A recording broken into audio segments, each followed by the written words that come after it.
Another day, another basketball stories na naman ang pagkikwentuhan natin.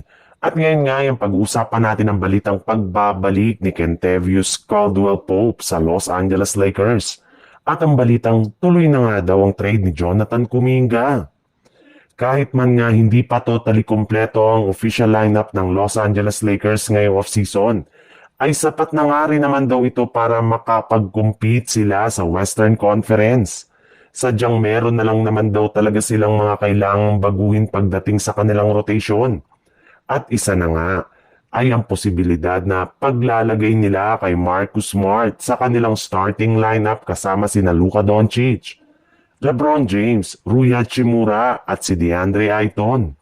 Sa madaling salita, tatanggalin nga nila sa starting unit si Austin Reeves at paglalaroin na lamang nila siya ng off the bench bilang kanilang pinakabagong sixth man.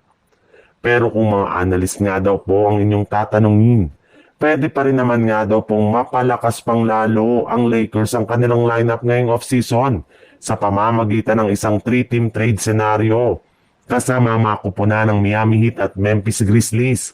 Bali dito nga ay makukuha ng Miami sina Gabe Vincent, Maxi Kleber at isang 2026 first round pick.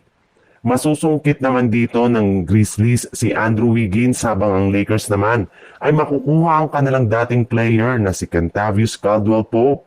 Sa ibang balita naman, sinabi na nga ni Jonathan Kuminga na ayaw na nga niya na manatili pa sa Golden State Warriors ngayong offseason at gusto niya na lumipat pa sa ibang team sa lalong madaling panahon. Kaya kahit man willing ang kanilang front office na bigyan siya ng kontrata ay hindi na rin naman yan mangyayari pa. At dahil nga dyan, ay hindi na rin naman nga naiwasan pa ng mga fans na tanungin si Kuminga kung ano nga ang mismong rason.